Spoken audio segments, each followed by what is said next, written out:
I suppose I should introduce myself again. This is the advanced version of the talk of the workshop. How many people weren't here the last hour? Okay, we have a few. We have a few people. No, you were here, Arnode.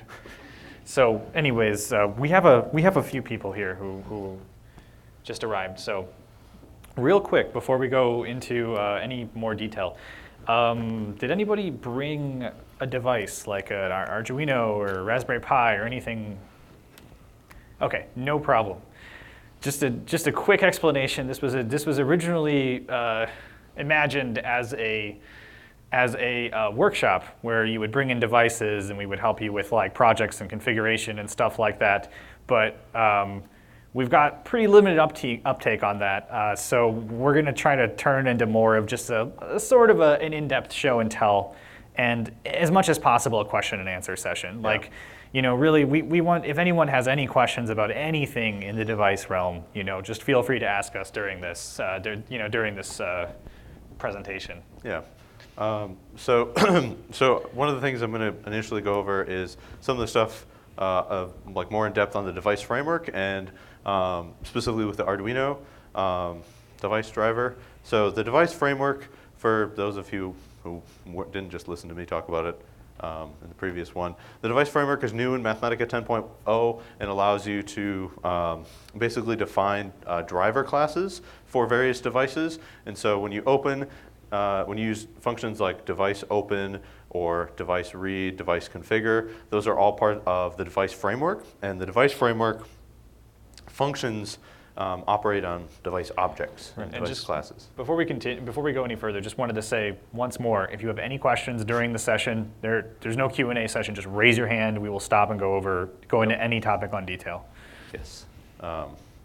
So that's kind of the device framework. And the device framework documentation is all inside Mathematica 10.3 or in the Mathematica Documentation Center, including documentation on the Arduino itself. So if you open up the Documentation Center and just search for Arduino, there's all kinds of documentation on using device configure and device read, device write, and et cetera. But there's also documentation on writing device drivers themselves. So this developing device drivers page has all sorts of information on defining all this kind of stuff. So you can look at examples on this page of how to make new devices, basically.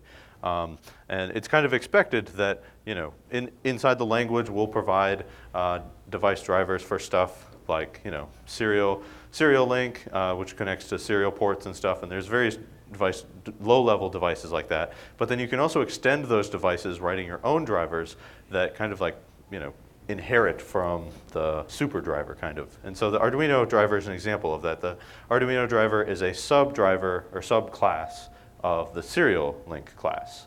So, because it uses is my mic acting weird? It might be me. Oh, okay. Okay, anyways, and so there's also documentation on the serial driver. So if we look at that, there's documentation on all the drivers that are in Mathematica. And one of the things that we wanted to do is we wanted to develop the Arduino device driver such that it would be easily extendable, right? So as I was talking about earlier is that we have all these sorts of shields and stuff that the community has built and that there's code kind of backing these stuff. And so the idea would be we provide the Arduino driver and then people can very easily extend that to interface with other devices. Sure. And is there anyone here who's not familiar with the Arduino? Yeah, I kind of jumped into that. So. Right, sure. Okay, good. Okay, cool. Sure. So kind of an overview of how you interact with the Arduino is the Arduino runs what's called a sketch, which is just like one C program that gets compiled and uploaded to it. And so it's less like a Raspberry Pi in that it has an operating system. It's more like a watch or maybe like some sort of automotive application where it just has one program that's uploaded to it and it just runs that program infinitely. Like there's just a set of instructions it runs and it just loops that indefinitely. Yeah, it's like a computer from I guess like the 80s or something. I mean, no, I would say even maybe even before that. Yeah, it's really just a micro. It's really just a micro. It's a microcontroller. The distinction being is that when you program on the low level for the Arduino, you don't have access to stuff like operating systems. So there's no concept of like a file system. There's no concept of anything, and so or of any like high level operating system constructs.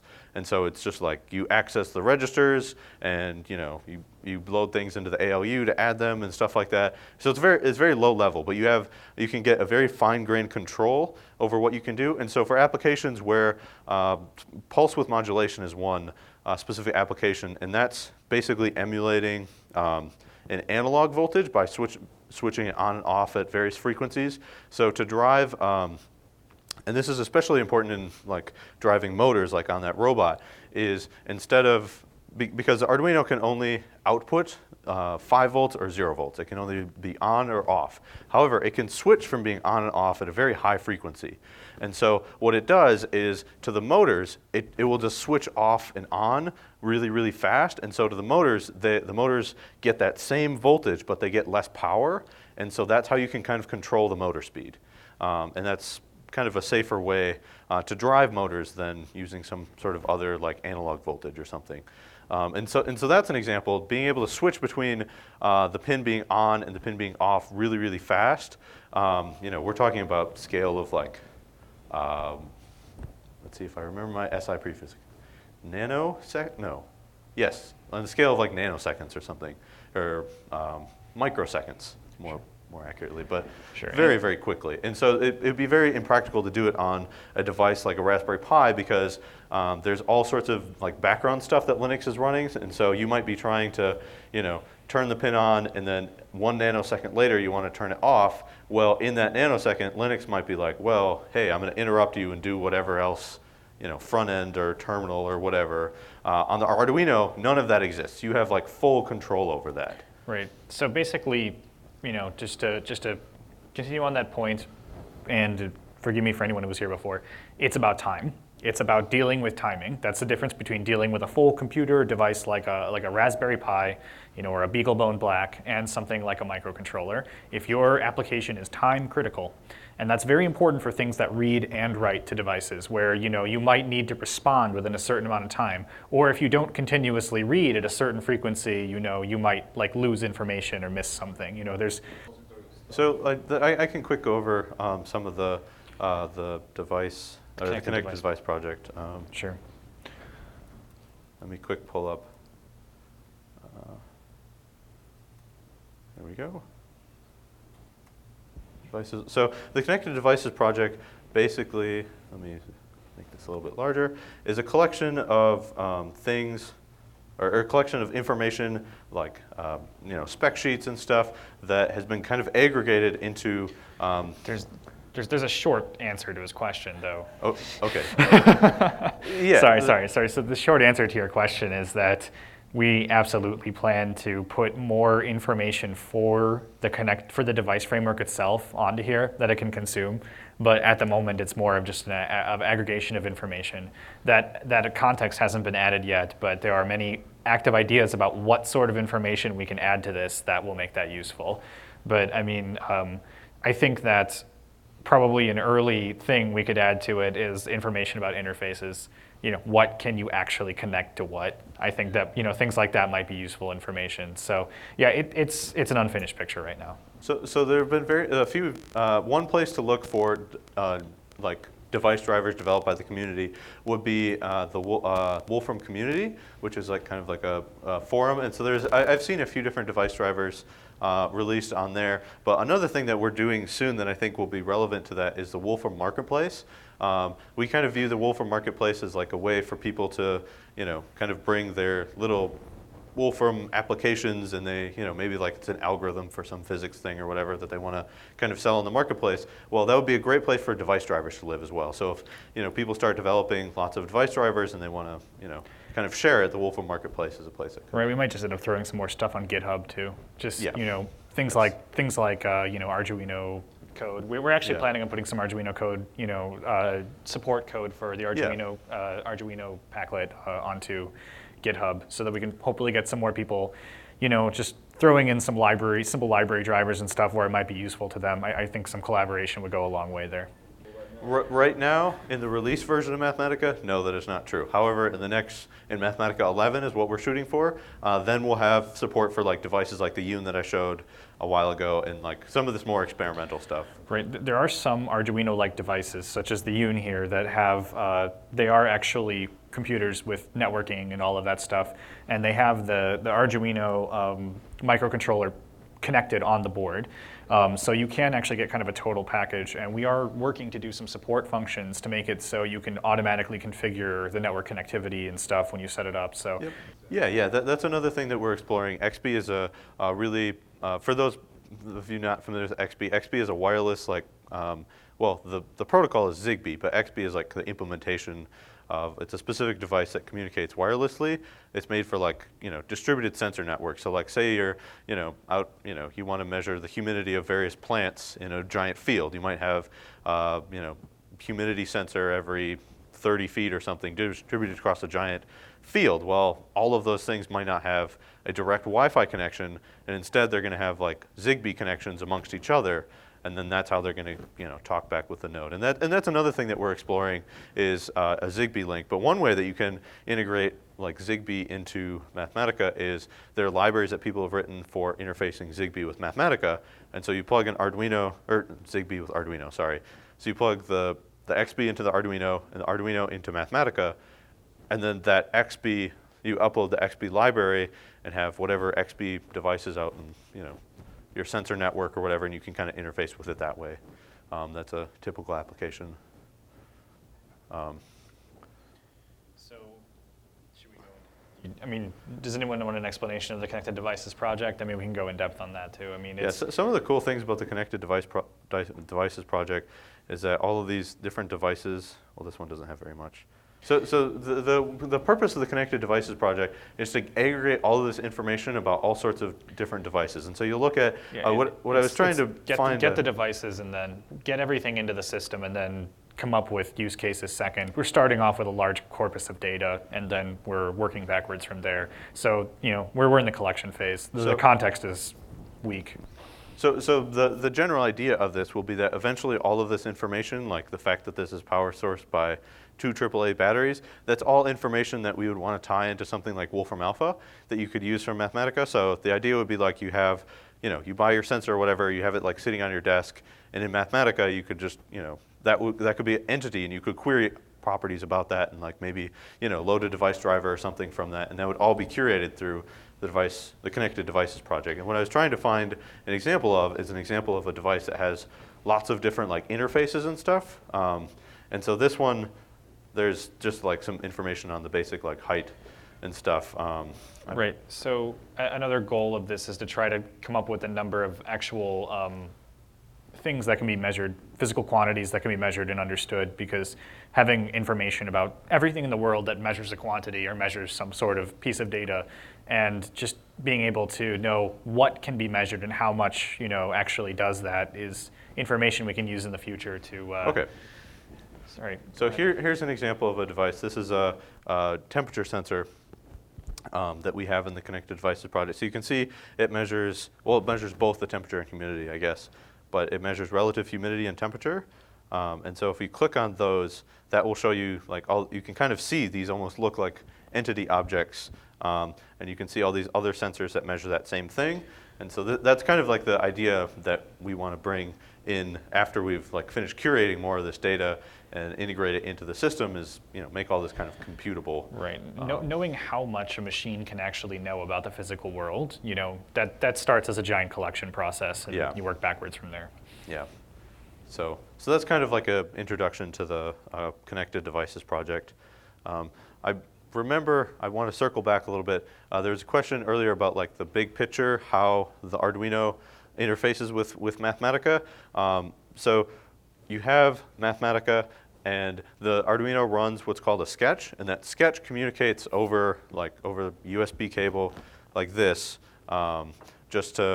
which basically is turned into a serial connection. But you have the physical cable which communicates with the sketch that the Arduino is running, and so when you deploy a function to that sketch is like customized to include that function, and that there's like a mini kind of, you can think of it like a mini evaluator loop that sits on the Arduino that waits for requests to be sent from Mathematica to the Arduino, and then interprets those, does whatever it wants, or does whatever is requested, and then sends the response back over the wire connection to Mathematica.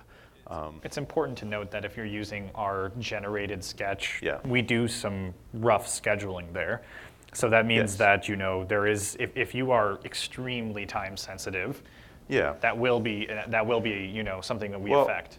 Well, the scheduling that Alex is talking about is something like kind of more from a high level. So in Mathematica, there's this concept of a scheduled task, right?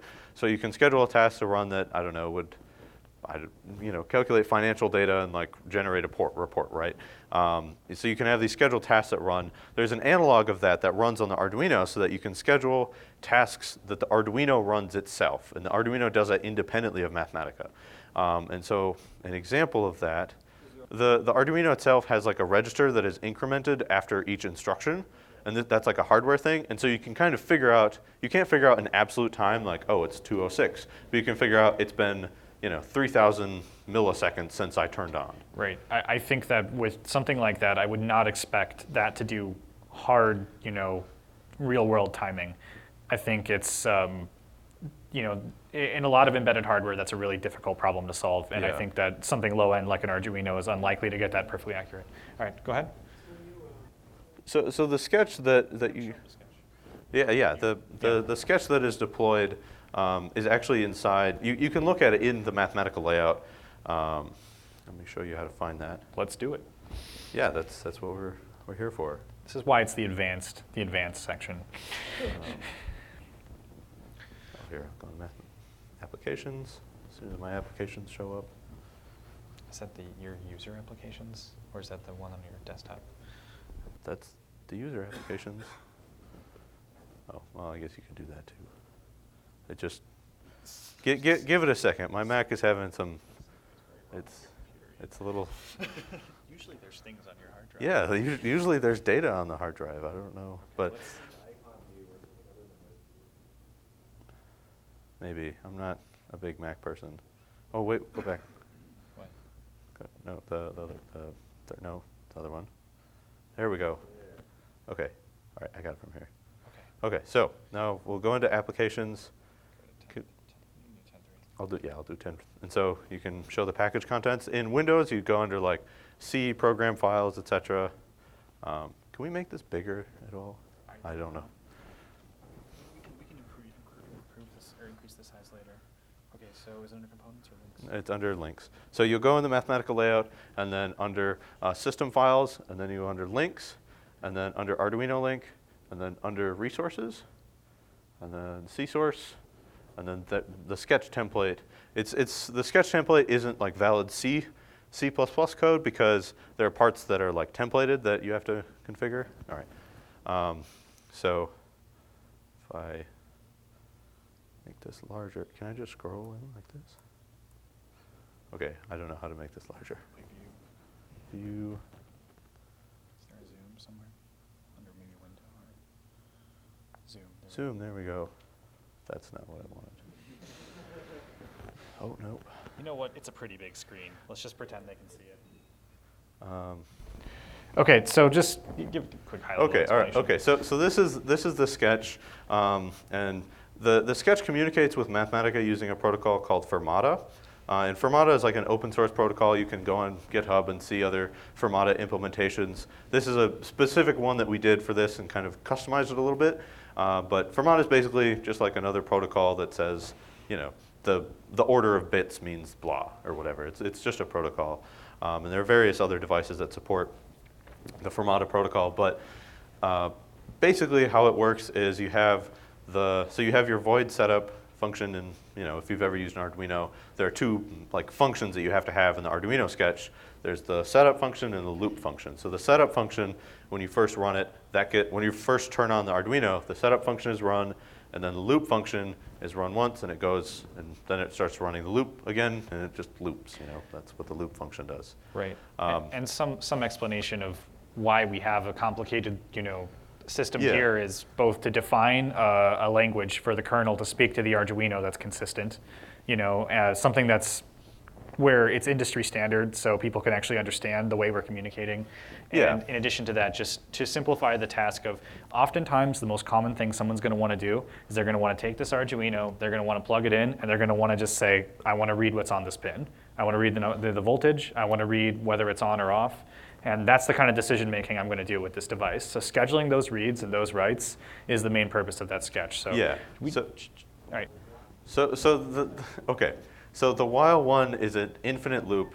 The reason that I have the infinite loop inside that is because it's a little bit, I mean, I could have also just used the loop and then done a continue, but it's a little bit simpler to use a while one. The core of your operating system has this. There is at some place in your operating system, there is an endless loop. With some interrupts that it's listening for and stuff like that, but that's the core. I mean, when you have no operating system, there needs to be some sort of thing moving that loop. There's some stuff that the Arduino software does like behind the scenes in between your loop calls, and I like do that myself in my own. I like kind of customize that, and so I don't want it to exit the loop function and start to do that stuff because I want to like manage the serial buffer and all that stuff myself with the sketch. But the basic idea of this sketch is that it starts running, it goes into this while one loop, and then it waits for tasks to be sent. It'll read the task, and then it will queue up that task. And then if there are multiple things in the queue, it'll run the most recent one. And that's how it schedules things. And so you can set it up so that the Arduino will add to that queue, and then it will run the tasks in the queue. Right. And there's some lessons to be had here about having devices interact with the Mathematica kernel, because it's not real time, and it is and there is an evaluator that is happening and is moving at an uncertain speed, and if that device is sending information, then there has to be some sort of queuing mechanism. Yeah. Okay, so if you wanted, I could quick show you creating a sketch. Yeah. So if you want to use you run device open in the device framework. That will open the serial connection to the sketch. Now, if you want to customize that and like add your own functions to that, what you do is you use device configure, and there are various options that you can run with device configure. So one of them is the functions option, and so the functions option. Actually, I have this in the notebook later on. So the functions option takes various different. In this notebook I'm showing is unpathable. If you go on my talk, the Arduino talk from earlier this morning, this notebook is there, and there's stuff on that. But basically, you can run device configure of the device class and then upload, and then that goes to a list of options that configure the sketch. And so here I just have one option, which is functions. And so you can add as many functions as you need. So here, the functions goes to an association, and the association is of the name of the function you want to call it, and then the Arduino code like symbolic wrapper that takes an association which describes the Arduino code. So this Arduino code, this Arduino code function takes in 2 real arguments and returns back 1 real argument. And the code for that is just this raw, this string right here. And so that's just straight C++ code. So you write a valid C++ function, stick it in the code key for the association, and then you run this, and it will upload that. So I can quick upload that if I still have it open, so I can run that. Actually, I don't think I had it open. Hold on. Let me open the device again. Sure. Okay, and an important thing to note is while your code is running, you should still be able to read and write from pins and things like that. We did that is part of why we have a simple scheduling on the Arduino, is to continue to enable that functionality even when it's running your code. Can you upload something to the sketch that has it talk to the Wi-Fi and have the Wi-Fi talk to something in the cloud? That's almost exactly what Ian did earlier with the Yun. With the Yun, yeah. So he actually that was during the prior talk, yeah. But when he got this thing connected to the wireless, the way he did it was he essentially packed some information about the networking under the sketch, and he deployed it from a USB cable to the device. Then when he unplugged it and it rebooted, it connected to the network. Yep. So, and that could be an internet connection. If the network it's on has internet access, that could do data drop or We are going to add data drop functionality exactly. to network Arduinos as well, so it should be as simple as just telling it to read this pin and write it to this data this data bin. Yeah, that's all planned functionality, but kind of going back to the configuring the sketch. So to configure the sketch, you just use device configure as I was explaining, and that uploads this function. I just called it single blink, and that single blink function, we can execute that. Here, I'm not going to point this at somebody because it's kind of bright. That turns on the LED, which you can't see because this isn't plugged in.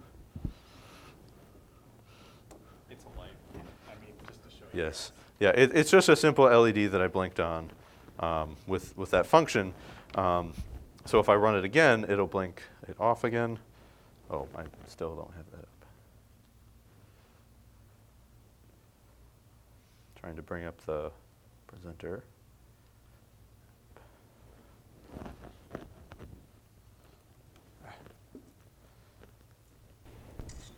Oops. Okay, so that's just a live feed of that, and so if I run this function again, it'll blink that on, and running it again blinks it off. So what that's doing is that's sending a task to the Arduino Sketch. It gets queued up, and then it runs this this void blink function right here that gets run.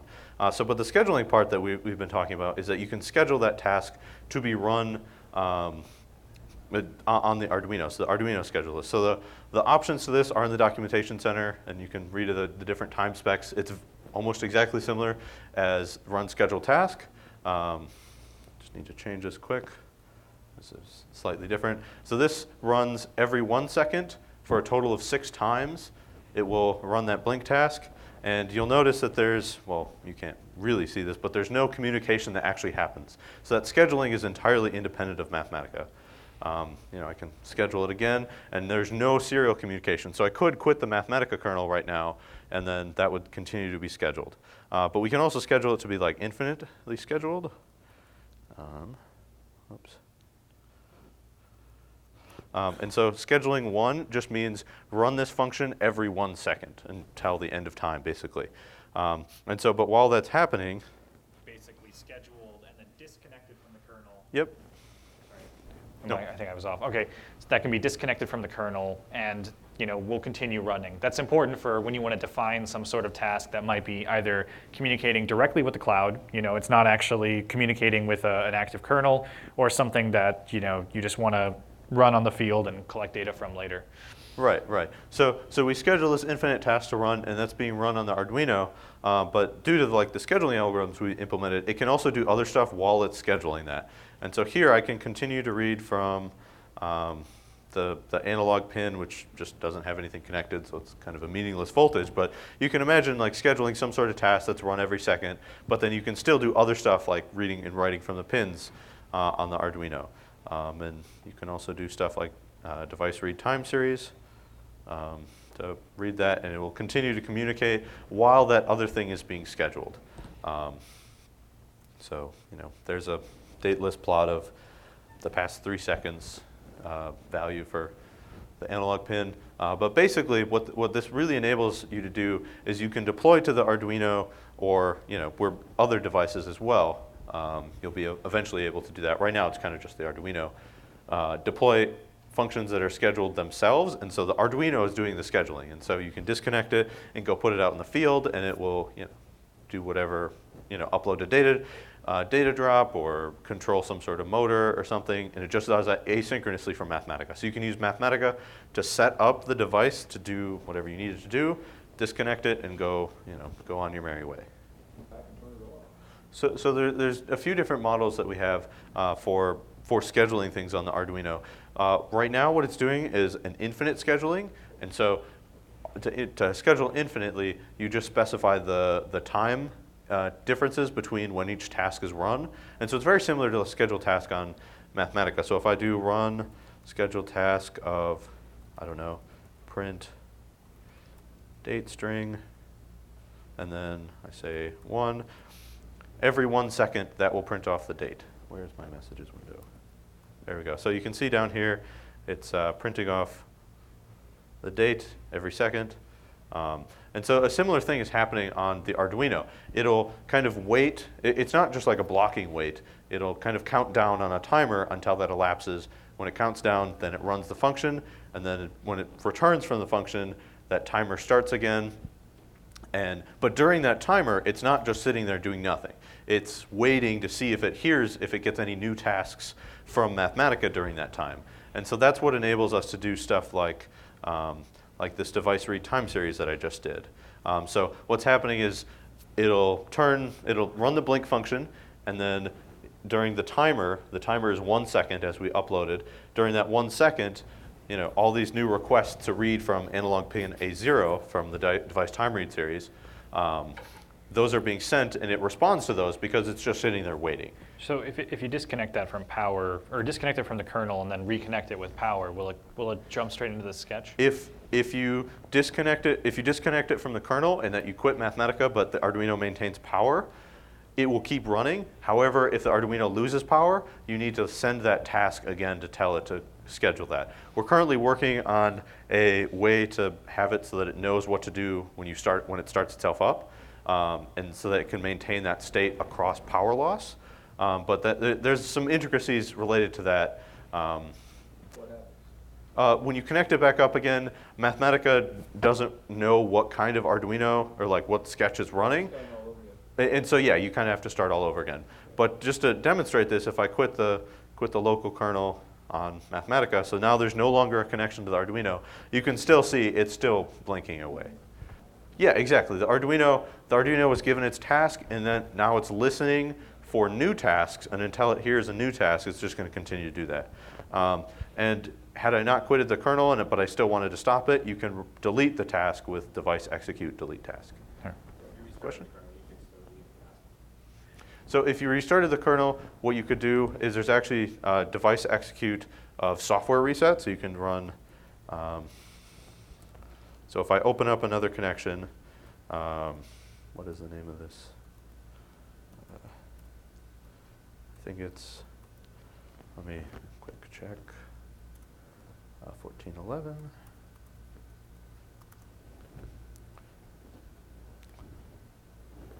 So, and actually in the device open sequence, it sends a reset signal. But if you opened it up again, you can do, if you do device execute Arduino, software reset, that will reset the Arduino from like that. So for some reason, if you upload code or a function that just, you have an infinite while loop or something and it gets stuck or something happens, you can reset the Arduino from you can software reset it from Mathematica. And that doesn't like break the connection. That just sends the bootloader, because there's like a little watchdog that listens for upload commands, and you just send like an upload command with no data, and it's like, oh, I'm going to upload, and then it doesn't get anything, so it just resets. So. Yeah, some work has gone into making sure you can always recover from whatever state the Arduino is in. Exactly. Okay. We certainly could. Okay. Does anyone have any, before we move on, we're going to show a slightly more complicated demo that uses, where we have a robot here that uses a Raspberry Pi and an Arduino in conjunction. But does anyone have any other general questions about, Arduino or Raspberry Pi or any of our, devices in general? Currently no. The best way to get like a digital analog converter is to buy a little chip and hook it up to an Arduino and then interface with the Arduino. That's the route of least resistance, I think. Right. I mean, you're getting a quick and dirty serial interface to anything that you can connect to an Arduino. That's really the cheapest way to get random sensor data into the kernel. So yeah, doing USB, like direct USB devices like that gets complicated because the USB code that you would write is different than like on Linux than it is on Mac, or you have to deal with device drivers, like actual OS level drivers, which is very system dependent. Well, I mean, it could be less complicated too. If you have a user space, if you have like a library, like a C library that does it, you actually can write some pretty simple wrapper code that links against it, and you could use that and load that into the kernel.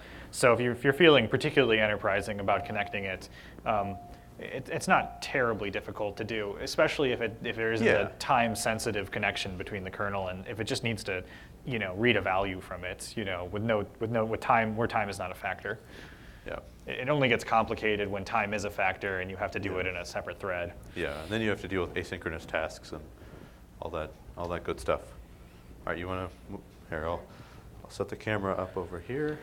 So this demo is basically an example of a more advanced use case. We're basically connecting different devices together using the kernel on a Raspberry Pi, which is basically running the same Arduino code that Ian's been showing here in order to deploy a sketch.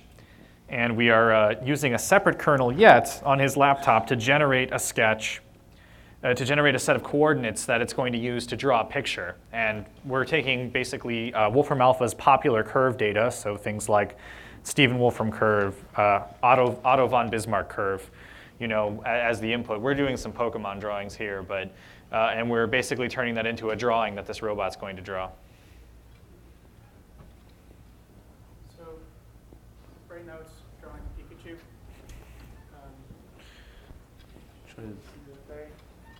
Yeah, we should be able to see it on the video there. I can zoom in a little bit more. Unfortunately, before I had a servo motor that the Arduino was using for the whips kind of up and down, so you could avoid connecting points. The way we have parametric curves stored, I'll rotate this so on Wolfram Alpha is in several steps or several parametric curves that combine into one big main curve. So in order to find a path between those, I have additional code to kind of find the endpoints of those curves and path between them. And so normally we'd have to kind of work up and down between those and over difficulties. Yeah, physical things. Yes. Physical things have problems. hardware is hard. Yeah, it's all side effects for us. So. But hopefully this is recognizable with the computer.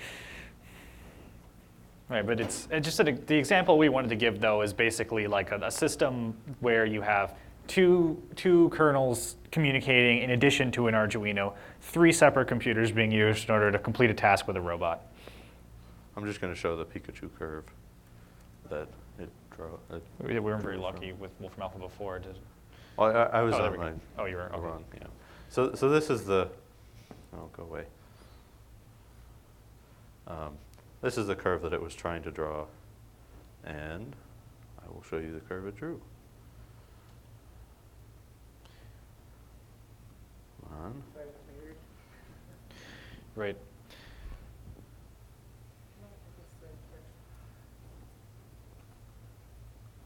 So before we had this set up to draw people's faces, we essentially, sorry to explain this over again to the